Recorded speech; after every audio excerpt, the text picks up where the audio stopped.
With inventories on the rise and sales volumes declining, what's happening with real estate prices in Toronto?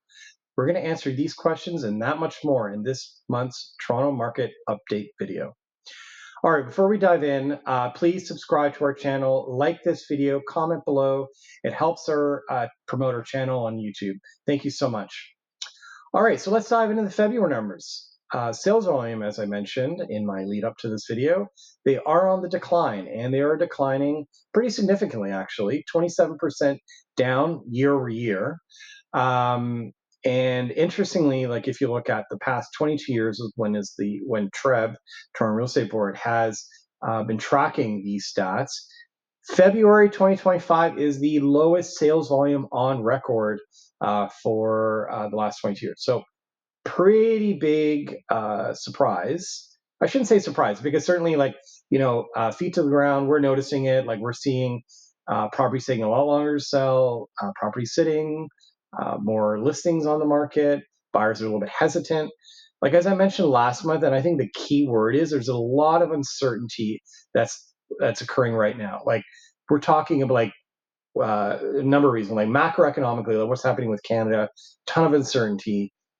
With the trade dispute that we're having down with our American neighbors, causing tariffs, causing huge uncertainty. And we saw it, like Bank of Canada reduced the overnight lending rate by 25 basis points, and we saw those, and in the governor's notes that, there's just a lot of uncertainty right now, and so when there's uncertainty, buyers are a little bit more hesitant to act, which is completely understandable. So we're seeing some softening, right? Sale volume are down 27%. That's not nothing, right? Like that's pretty significant, especially for February. Typically is like, I don't want to say the start of spring, because we had a really, for those of us who are in Toronto, like there was a ton of snow, very cold. Like we had, it was, weather wasn't great. So like, I don't want to call it start of spring, but certainly March is the start of spring, because we're seeing some better weather, and that's typically post-March break is when we start seeing the kickoff. But I'm not so sure we're going to see that this year, just because of all the uncertainty, as I said. But anyways, let's dive in and continue on with the active listings. As I said in my lead up, they're up, and they're up significantly. Like year over year, 76% is a pretty big jump, right? So if you look at the stats, last 22 years, this is the sixth highest on record for active listings for the month of February. So it's pretty big dichotomy, right?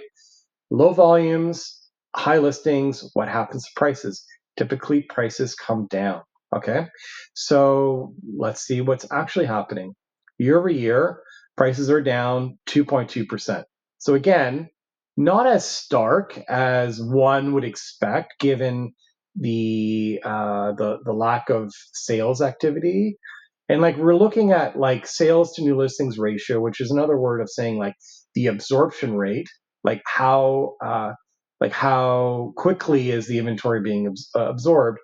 And right now it's roughly around 33%.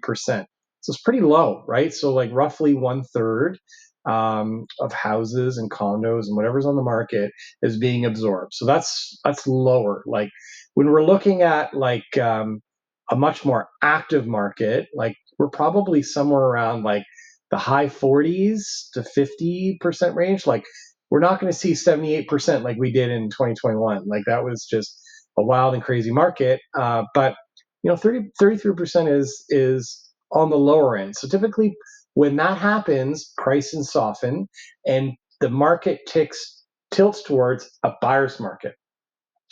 Okay, so average month over month. So as I mentioned last month, prices were pretty weak in January, and we're up 4.2%. Like that's not insignificant, especially given the fact that we're seeing declining sales volume. Like we didn't see, we're not seeing strength in the market. It's a little bit surprising to see this month over month. But what we are seeing is effectively, it's not like the market is behaving the same across like all neighborhoods and asset types. Like certainly downtown condos are a struggle. Like there's a lot of inventory and buyers are taking their time, and investors are a little bit slower to start purchasing. Although we're seeing rates decline, so the numbers are going to be a little bit more favorable. I think we still need to see several more rate cuts in order for investors, and a little more confidence, and certainly lack of uncertainty. Those are big things with investors.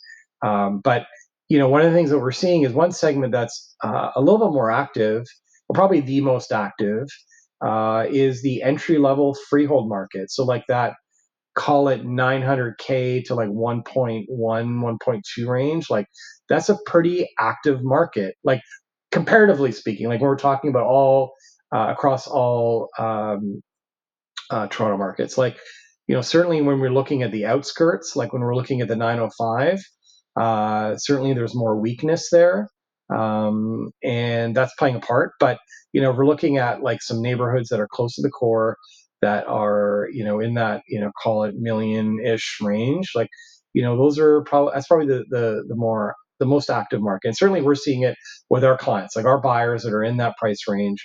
Certainly there's more competition, and there's certainly more activity. But when we're looking at other markets, it's like downtown condos, as I said, there's some weakness there, and some in like around the core, like that's a little bit stronger. But again, we're not seeing the buyers are back in full force yet. I think we're going to see very much a delay in the spring market. Like it's not going to be like normal years when April hits and the sun's out and buyers are ready to start buying. I think once we see some resolution with our neighbors down south, we're probably going to see a little bit more activity happen. But until then, the market is going to be on pause.